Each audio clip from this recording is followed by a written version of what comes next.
Hello friends, कैसे हैं आप। मैं अनसुआ आपका स्वागत करती हूँ मेरे यूट्यूब चैनल पे। Welcome to my YouTube channel. जैसे कि मैं आपसे हमेशा ही अपने एक्सपीरियंसेस शेयर करती हूँ, और आज के इस वीडियो में मैं आपसे शेयर करने वाली हूँ मेरे लाइफ में मेरी खुद की आँखों से देखा हुआ कुछ पैरानॉर्मल एक्टिविटीज़, यानी कि भूत की घटनाएँ। तो ऑब्वियसली जम के सुनिए मेरी बात, क्योंकि ये बहुत ही एक्साइटिंग वीडियो रहने वाली है। और शायद आपने आप ऐसे कभी पहले नहीं सुना होगा, क्योंकि मैंने ये खुद एक्सपीरियंस किया है, अपनी आँखों से देखा है। तो ऑब्वियसली आप समझ सकते हैं ये कितना ज़्यादा थ्रिलिंग है। तो चलिए आगे बढ़ते हैं वीडियो की तरफ। ये मैं बात कर रही हूँ 2009 की, जब मैं अपने कॉलेज में जो है थर्ड ईयर का एग्ज़ाम मेरा कंप्लीट हुआ था। और मैं अपने फ्रेंड के घर पे गई थी। और ऑब्वियसली एग्ज़ाम के बाद आप लोग जो भी अगर वेस्ट बंगाल में जानते हैं कि वेस्ट बंगाल में खरदा नाम का एक प्लेस है। वहाँ पे मेरे फ्रेंड की घर, मतलब वो लड़की है तो उसका घर था वहाँ पे। और मैं उसका नाम नहीं ले सकती हूँ, तो जो भी है, तो उसका घर था वहाँ पे। और हम लोग, वो एक्चुअली खर्दा में रहती थी, तो वो बेथुन कॉलेज में पढ़ती थी। हमारे यहाँ पे बहुत ही रिनाउंड कॉलेज है, बहुत ही रेपुटेशन है उस कॉलेज का। वहाँ पे हॉस्टल में रह के वो पढ़ाई करती थी, और वो घर जाती थी छुट्टी में ही। तो आफ्टर हम लोगों का थर्ड ईयर का एग्ज़ाम, हम लोगों ने 3-4 फ्रेंड्स मिल के हम लोगों ने प्लान बनाया, क्योंकि खर्दा में उसका बहुत ही बड़ा आलीशान घर था। तो हम लोगों ने डिसाइड किया कि आफ्टर एग्ज़ाम हम लोग वहाँ पे जाके अच्छे से मस्ती करेंगे, और अब जो है छुट्टियों के कुछ दिन, एक हफ़्ता वहाँ पे बिताएंगे। तो प्लान के मुताबिक जैसे ही एग्ज़ाम ख़त्म हुआ, हम लोग वहाँ पे उसके घर में चले गए। और वहाँ पे इतना सुकून था ना, इतना अच्छा था, हर जगह हरियाली ही हरियाली। मतलब थोड़ा गाँव टाइप का वो प्लेस था। वो गाँव टाइप का क्या था, वो गाँव ही था बेसिकली। तो वहाँ पे जो है इतना सुकून था, इतना अच्छा लग रहा था, इतना फ्रेश जो है वेजिटेबल्स, इतने फ्रेश फ्रूट्स। और जो आंटी हैं, मतलब मेरी फ्रेंड की जो मम्मी है, वो तो एक से एक पकवान बना रही थी, हम लोग खा रहे थे। और हम लोग का रूटीन बन चुका था कि हम लोग एवरी जो है, मतलब मॉर्निंग को टहलने निकलते थे, इवनिंग को टहलने निकलते थे, और फिर अंधेरा होने से पहले हम लोग घर वापस आ जाते थे। फिर गप शप, साथ में टीवी देखना, बहुत अच्छे से। मतलब वहाँ का लाइफ ही अलग है, बहुत सुकून, बहुत शांति का लाइफ है वहाँ पे। तो वो एंजॉय कर ही रहे थे। 2-3 दिन हुआ था। ऐसे में क्या हुआ कि मेरी जो फ्रेंड है, उसका एक कज़न ब्रदर था। वो हम लोगों से छोटा था, लेकिन वो पढ़ाई नहीं करता था, वो कहीं पे काम करता था। उसको एक्चुअली पढ़ाई में मन नहीं लगता था, तो वो काम करता था। और उसने अपना 12th कंप्लीट किया, और फिर वो कहीं पे जॉब ज्वाइन कर लिया था। तो उस टाइम पे क्या हुआ था कि उन लोगों का जो घर है ना, वो पास पास में ही है, एकदम लगा हुआ सा घर है, बहुत बड़ा उन लोगों का एरिया, लेकिन उन लोगों का सबका घर है। उसका घर है, और अंकल जी के जो मतलब भाई है, उनका घर उनके उसके घर के पास ही में, साइड में ही उसके घर, मतलब उस कज़न का घर है। तो ऐसा हुआ कि उसको अपनी जॉब से जिस दिन छुट्टी मिला, वो अब जॉब कर रहा था, तो ऑब्वियसली उसको सैटरडे संडे छुट्टी मिलता था। तो उसको छुट्टी मिला, तो वो अपने फ्रेंड्स के साथ में कहीं घूमने चला गया था। और जब वहाँ से आया, आने के बाद ये सच में आँखों देखा हाल है मेरे, मतलब गूज़बम्स आ रहे हैं। तो जब वो आया ना, वो बहुत ही डिफरेंट बिहेव कर रहा था। लाइक उसकी आंखें पूरी लाल थी, और वो डबल डबल आवाज़ में बात कर रहा था। और वो ना घर के अंदर नहीं आ रहा था, वो बाहर ही बैठा था। जब वो आया, तो वो सबसे पहले तो उसके फ्रेंड्स आए, और फ्रेंड्स आके उसके जो मम्मी है उससे पूछने लगे कि वो कहाँ पे है, मतलब मेरे फ्रेंड के जो भाई है। मैं अब उसका नाम नहीं बता सकती हूँ, तो मैं हाँ सपोज़ एक नाम मैं पकड़ लेती हूँ, जैसे कि उसका नाम है आशीष। तो आशीष वो कहाँ पे है। तो उसकी मम्मी बोली कि क्या बात है। और एक्चुअली अंधेरा हो चुका था, तब ऑलरेडी 7:30-8 बज चुके थे। तो उसकी मम्मी बोली कि तुम लोगों के साथ में गया था ना, तो वो कहाँ पे है, तुम लोगों के साथ में नहीं आया। तो फिर ऑब्वियसली उसके फ्रेंड्स बोले कि नहीं आंटी, वो ना रोड पे कहीं पे रुक गया, बोला कि तुम लोग घर जाओ और मैं आता हूँ। लेकिन हम लोगों को थोड़ा डाउट है कि वो आया कि नहीं, क्योंकि नॉर्मली तो वो ऐसा करता नहीं है। तो आप थोड़ा देखिए कि वो अभी तक घर नहीं आया। तो फिर उसकी मम्मी तो बहुत ज़्यादा हेल्पलेस फ़ील करने लगी अचानक। और रोने लगी कि पता नहीं कहाँ मेरा बेटा चला गया। तो उसकी मम्मी ने उसके फ्रेंड्स को ही बोला कि बेटा तुम लोग जाके थोड़ा उसको ढूंढ के लाओ ना, तब तक मैं तुम लोग के अंकल को बताती हूँ, क्योंकि उन लोगों के वहाँ पे ना इतना रात में कोई ये नहीं आता है, लड़का हो चाहे लड़की हो, सब कोई मतलब 6:30 तो 7 बजे के अंदर सब कोई घर आ ही जाता है। और इतना लेट हो गया फिर भी वो नहीं आया था, तो उसके फ्रेंड्स भी बहुत वरीड थे, फैमिली मेम्बर्स भी बहुत ज़्यादा वरीड थे। तो उसके बाद में क्या हुआ ना, जब वो वहाँ पे मतलब वो लोग ढूंढने लगे, तो अंकल जी जो है, अंकल जी के भाई और वो जो आंटी उसका आशीष की जो माँ है, वो हम लोग के यहाँ पे दौड़ दौड़ के आए। हम लोगों को तब पता चला कि वो मिसिंग है और एक्चुअली वो नहीं मिल रहा था। तो फिर उसके बाद में ढूंढते ढूंढते नहीं मिल रहा है, 9 बज चुके हैं, उसकी मम्मी रो रही है। उसके बाद कुछ देर बाद वो लोग देख रहे हैं कि घर के बाहर एक सीमेंट का बेंच टाइप का बना हुआ था, वहाँ पे वो बैठा हुआ है। तो सबको बहुत अजीब लगा, क्योंकि पूरी दुनिया वो लोग ढूंढ के आ गए थे और तब तक वो वहाँ कहीं पे नहीं मिला, लेकिन घर के सामने ही वो पूरा बैठा हुआ था। तो थोड़ा हम लोगों को बहुत ज़्यादा अजीब लगा कि ऐसा कैसे हो गया। फिर उसकी मम्मी तो उसको बोल रही है कि तू कहाँ था, चल अंदर चल, ये वो बोल के।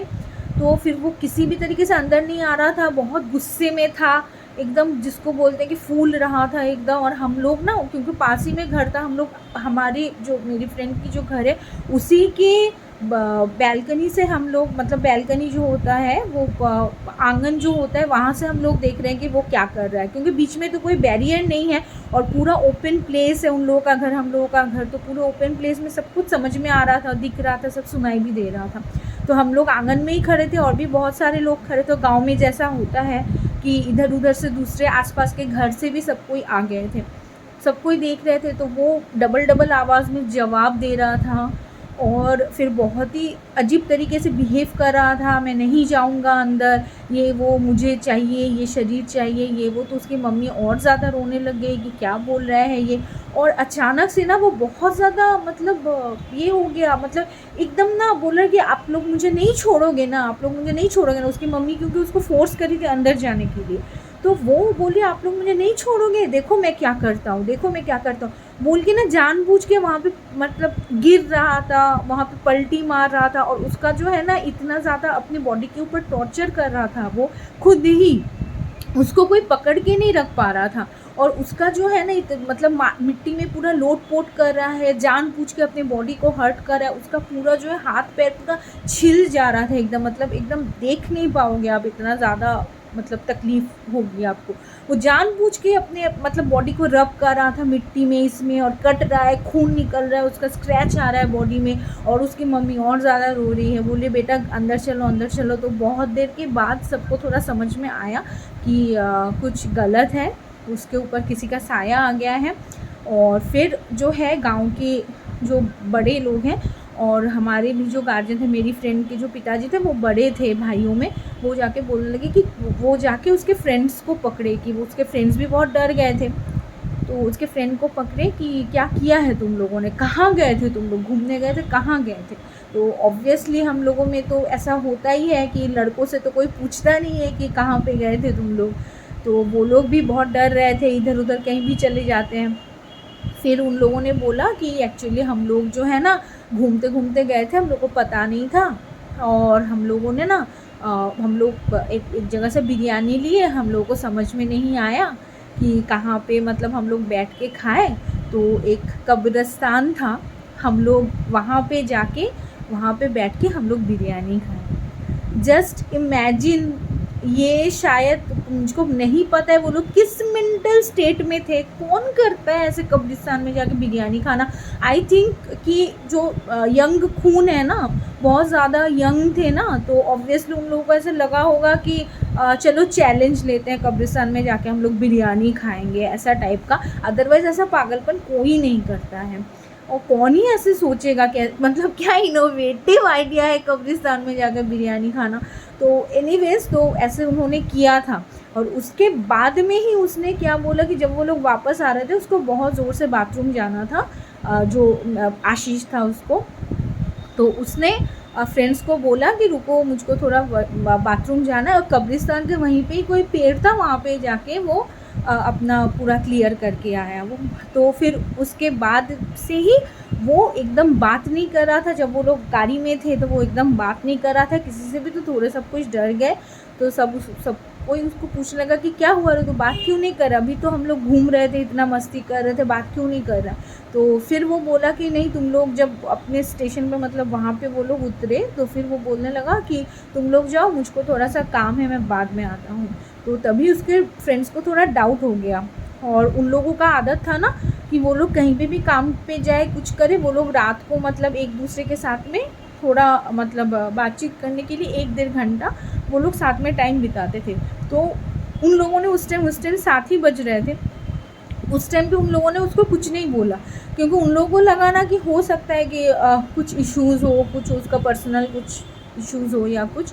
तो हम लोग जब मिलेंगे रात को तो बात करेंगे, ऐसा सोच के उसके फ्रेंड्स ने उसको और हम वहीं पे छोड़ दिया। और वो लोग सब कोई अपने अपने घर आ गए, क्योंकि वो लोग गांव में एंट्री कर ही चुके थे, वहाँ से और जाना ही कहाँ है। तो लेकिन जब वो मतलब 8-8:30 बजे तक जब वो नहीं पहुंचा उन लोगों के अड्डे पे बातचीत करने के लिए, तब सबको थोड़ा सा ये बात जो है वो ठनका कि क्यों नहीं आया वो, नॉर्मली तो सबको ही आता है। तभी उन लोगों ने आके उसके मम्मी को बताया और उसके बाद से सारा कांड जो है वो स्टार्ट हुआ। तो ऑब्वियसली सबको ही उन लोगों को बहुत डांटने लगे कि तुम लोग लड़के हो तो अपने आप को बहुत ज़्यादा ये समझते हो, कहाँ चले गए थे, कहाँ जाते हो, कोई घर में पूछता नहीं है तो तुम लोग कुछ भी करोगे बोल के, जो होता है फैलाना धमकाना, ये सब वो अब जो हो चुका है वो तो हो चुका है, उन लोगों को तो सुधार नहीं सकते। फिर एक मौलवी जी को बुलाया गया, उन्होंने बहुत ही मुश्किल से, मतलब वो इतना ज़्यादा उछल रहा था ना, आप बिलीव नहीं करोगे, वो ज़िंदगी में कभी एक जो ताड़ के पेड़ पे, जो नारियल के पेड़ पे चढ़ने का जो एक कला है वो सबको नहीं आती है। अगर आपको पता है, गांव के कुछ ही लोग होते हैं जो इस प्रोफेशन से जुड़े हुए होते हैं, जो नारियल उतारना, ताड़ उतारना, तो ताड़ के पेड़ पे कैसे चढ़ते हैं, नारियल के पेड़ पे कैसे चढ़ते हैं, वो एक अलग कला होती है, वो सीखना पड़ता है, समझना पड़ता है। अदरवाइज़ जिसको नहीं पता है वो गिर के अपना हाथ पैर पूरा तोड़ लेगा। बहुत सीधी बात है, इतना मतलब लंबा होता है नारियल का पेड़। तो वो जो मतलब जो आशीष है, जो भाई था हमारा, वो मतलब अजीब से, मतलब उसकी मम्मी बुला रही है ना, वो नारियल के पेड़ पे, उन लोगों के घर के आंगन में था नारियल का पेड़ 2-4, नारियल के पेड़ पे चढ़ रहा है, पूरा टॉप में चढ़ गया, वहाँ से कूद के पूरा ज़मीन पे आ गया। मतलब ये सारी चीज़ अगर मैं अपनी आंखों से नहीं देखती ना, सीरियसली मुझे कोई बोलता तो मुझे बिलीव नहीं होता, वेरी ऑनेस्ट, मुझे बिल्कुल बिलीव नहीं होता कि ऐसा भी होता है। लेकिन मैंने अपने आंखों से देखा है ना, तो मुझको समझ में आया। वो चढ़ रहा है एकदम तर करके, नारियल के पेड़ में चढ़ गया और एकदम टॉप से वहाँ से कूद रहा है, और कूद के पूरा ज़मीन पे ऐसे मतलब क्या बोलते हैं उसको, जो फ्रॉक की तरह आके पूरा ऐसे बैठ जा रहा है और अजीब बिहेव कर रहा है, अलग अलग आवाज़ निकल रहा है, मिट्टी में लोट पोट खा रहा है, ये सब। तो मौलवी जी को बहुत ही ज़्यादा प्रॉब्लम हो रहा था उसको पकड़ने में, क्योंकि सबसे पहले तो वो पकड़ में ही नहीं आ रहा था, वो नारियल के पेड़ पे चढ़ जा रहा था, वहाँ से उसको कौन बुलाए। तो बहुत ज़्यादा जो है मंत्र वगैरह पढ़ के उसको नीचे लाया गया, थोड़ा बहुत वश में किया गया। उसके बाद उसको जब छुड़ाया गया तो उसके बाद वो बेहोश हो गया, और उस टाइम रात के लगभग 2:30 बज रहे थे, ये सब पूरा कांड हो रहा था और हम लोग देख रहे थे। तो हम लोग सब ऑब्वियसली, हम लोगों का तो हालत पूरा ख़राब हो गया।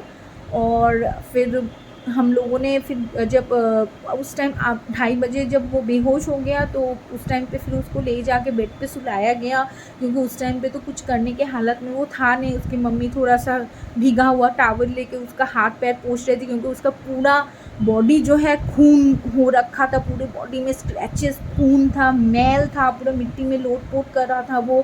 और मतलब सच में बताऊँ तो यहाँ पे तो शहर में जो है बहुत ज़्यादा वायरस वगैरह जो धूल में है, बहुत ज़्यादा वायरस बैक्टीरिया होते हैं, क्योंकि वो गांव था तो वहाँ का जो मिट्टी है वो बहुत ज़्यादा, वहाँ पे पॉल्यूशन कम है, तो इसी वजह से अदरवाइज़ उसको इन्फेक्शन हो जाता। तो उसकी मम्मी ने उसको थोड़ा बहुत साफ़ किया जितना हो सकता है, क्योंकि इतना बड़ा लड़का है। फिर जब वो सुबह उठा, वो दर्द के मारे लिटरली कर्रा रहा था, क्योंकि होना ही था ना, वो इतनी इधर से यह हुआ, वहाँ से ये हुआ। फिर उसको डॉक्टर के पास ले जाया गया, वो वहाँ पे उसकी पूरी मरहम पट्टी हुई, उसको बहुत सारे क्रीम्स लोशन दिए गए, जहाँ पे ज़्यादा कट हुआ था वहाँ पे सिलाई भी उसको पड़ा, स्टिचेस उसको लगे। फिर उसको बैंडेज वगैरह सारा करके उसको दिया गया, बहुत मतलब उसको एंटीबायोटिक मेडिसिन वगैरह दिया गया ताकि वो जल्दी से रिकवर हो सके। और बहुत यंग था वो, मतलब उसका एज ही कितना होगा, 16-17 साल का तो था, 17-18 साल का था। तो ऑब्वियसली छोटा था, तो उसका सेल्फ हीलिंग भी जिसको बोलते हैं, वो सेल्फ हीलिंग भी उसका हो रहा था, लेकिन वो बहुत ज़्यादा दर्द में था। टू बी वेरी ऑनेस्ट, उसको बहुत ज़्यादा तकलीफ हुई, उसको कुछ भी पिछले रात का याद नहीं था कि क्या हुआ उसके साथ में। और फिर हम लोगों को भी ये इंस्ट्रक्शन मिला था कि उसको कोई नहीं बताएगा और कोई कुछ भी उसको नहीं बोलेगा कि क्या हुआ था क्या नहीं है। और उसको स्ट्रिक्टली बता दिया गया कि तुम आइंदा से जो है किसी भी पेड़ के नीचे जो है कभी बाथरूम नहीं करोगे, और कभी भी किसी कब्रिस्तान के पास से तो गुज़रना भी मत। वहाँ पे जाके खाना तो बहुत दूर की बात है, क्योंकि वो बहुत ही रिस्पेक्टफुल प्लेस होता है, बहुत रिस्पेक्टफुल प्लेस होता है। सच में डेड को जो है, जो इंसान डेड हो जाता है, उनकी आत्मा भगवान के साथ परमात्मा में मिल जाती है, और उनको बहुत ज़्यादा रिस्पेक्ट करना चाहिए। उनको लिटरली मैं कहना चाहूँ तो रिस्पेक्ट करना चाहिए, पूजना चाहिए, क्योंकि आत्मा जो है वो परमात्मा के साथ मिल जाती है। तो वहाँ पे इस तरीके की हरकत बहुत ही गलत हरकत, बहुत ही वाहियात हरकत है। तो मैं यही बताना चाहूँगी कि ऐसे अगर आप में से कोई भी इस वीडियो को देख रहा है और उसको ऐसे कुछ चीज़ों का एक्सपीरियंस है, कोलकाता में भी एक बहुत फेमस कब्रिस्तान है, तो बहुत बहुत कोई को मैंने सुना है वहाँ पे जाके डेयर करते हैं, चैलेंज करते हैं। भाई साहब, आपको अगर डेयर चैलेंज करना है, या फिर मैम आपको अगर डेयर चैलेंज करना है, तो ऑब्वियसली आप बहुत कुछ है दुनिया में जो आप कर सकते हो, बहुत कुछ डेयर है, बहुत कुछ चैलेंजेस जो आप ले सकते हो। लेकिन किसी को अगर वहाँ पे आत्मा है भी, अगर नहीं भी है, तो क्या आप उसकी उस डेट का आप रिस्पेक्ट नहीं करोगे? ये कोई तरीका नहीं होता, इंसानियत नहीं है। अगर कोई डेड है, वहाँ पे कब्रिस्तान है, वहाँ पे उसको, या शमशान है, वहाँ पे अगर इस तरीके से रिचुअल्स हो रहे हैं, तो आपको उस चीज़ का जो है सम्मान करना चाहिए, रिस्पेक्ट करना चाहिए, और कहीं भी कभी भी कुछ गलत हरकत वहाँ पे नहीं करना चाहिए। तो जो भी है उसके साथ में, आशीष के साथ में जो भी हुआ, हम लोगों ने उसको विटनेस किया, और सच में मैं अपने आँखों से नहीं देखती तो आज मैं आप लोगों को बताती भी नहीं होती, क्योंकि ये जो छोटी छोटी चीज़ें हैं ना, ये हम लोग को पता नहीं होता, हम लोग एक्सपीरियंस नहीं करते, हम लोग समझते नहीं हैं इस चीज़ की गहराई को, लेकिन जानना चाहिए, समझना चाहिए। और जो भी है अभी उसके बाद में जो है उसको तो अच्छे से मरहम पट्टी की गई, उसको बताया गया। तो लड़के जो हैं, वो आप लोगों से यही रिक्वेस्ट है कि कहीं पे भी जाके वॉशरूम यूज़ मत कीजिएगा, या फिर कहीं पे भी पेड़ के नीचे जो है, लड़के तो ऐसा करते हैं, डेयर करते हैं, चैलेंज करते हैं, लड़कियां भी करती हैं। तो ये चीज़ ध्यान में रखिएगा, और बहुत अच्छे से जो है अपनी नॉर्मल लाइफ को उस हिसाब से लीड कीजिए कि इस तरीके का मौका कभी ना आए। क्योंकि जो जितना मतलब जो मौलवी आए हुए थे ना, उन्होंने बोला कि बहुत ही पावरफुल स्पिरिट था, बहुत ही, जिस वजह से ही उसको ये करने में, उसको कैप्चर करने में, या उसको जो है कंट्रोल करने में उनको इतना ज़्यादा प्रॉब्लम हो रहा था।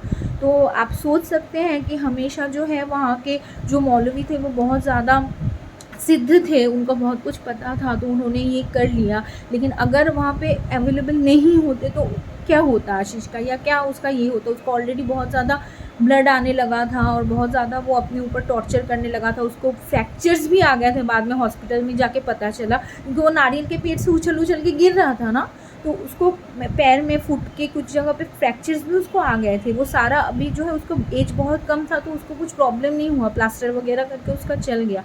लेकिन ऐसा होना तो नहीं चाहिए था। जो भी हुआ अल्टीमेटली उसको किसी तरीके से डिफेंड तो नहीं कर सकते। तो ऑब्वियसली बहुत ही ख़राब एक्सपीरियंस था, लेकिन एक बहुत चिलिंग एक्सपीरियंस था मेरे लिए। तो उसके बाद में जो है उसकी मम्मी, मेरी फ्रेंड की जो मम्मी थी, हम लोग तो पूरा वीक का प्लान बना के गए थे, लेकिन ये सब देखने के बाद हम लोग बहुत सहम गए थे, और फिर हम लोगों ने डिसाइड किया कि वहाँ पे नहीं रहेंगे। और उसकी जो मम्मी थी, उन लोगों का मूड भी बहुत ख़राब था, लेकिन फिर बोलने लगे कि देखो अभी जो रिचुअल करके उसको फ्री किया गया है, अभी तो वो मतलब जो स्पिरिट है वो तो यहीं पे घूम रहा है, तो आप लोग जो है, आप लोग यहाँ पे रहने मतलब ठीक नहीं है यहाँ पे रहना। तो बहुत ही भारी मन के साथ हम लोगों ने अपने फ्रेंड को बाय बाय बोल लिया उस टाइम पे। और हम लोग जो 3-4 जन मिलके जो उसके घर पे गए थे, इतना मस्ती किया। हम लोग वापस आ गए और अपने अपने घर में आ गए। तो जो पूरा वीक का जो 7-8 डेज़ का जो प्लान था वो 4 डेज़ में ही ख़त्म हो गया। तो बहुत बुरा लग रहा था, लेकिन ऑब्वियसली हम लोगों ने जितना भी एंजॉय किया बहुत अच्छा था। और जो एक्सपीरियंस था वो बहुत थ्रिलिंग था, बहुत चिलिंग था। मेरी यही आपसे रिक्वेस्ट है कि आप अगर इस वीडियो को सुन रहे हैं तो ज़्यादा से ज़्यादा शेयर कीजिए। और अगर अभी तक आपने मेरे चैनल को सब्सक्राइब नहीं किया है तो प्लीज़ प्लीज़ मेरे चैनल को सब्सक्राइब कर लीजिए, क्योंकि मैं हमेशा आपके लिए लाती रहती हूँ ऐसे ही इंटरेस्टिंग, इंफॉर्मेटिव, एक्साइटिंग और एंटरटेनिंग वीडियोज़। तो बाय फ्रेंड्स, अच्छे से रहिएगा और अपने लाइफस्टाइल को बहुत अच्छे से मेंटेन कीजिएगा। Bye, take care friends.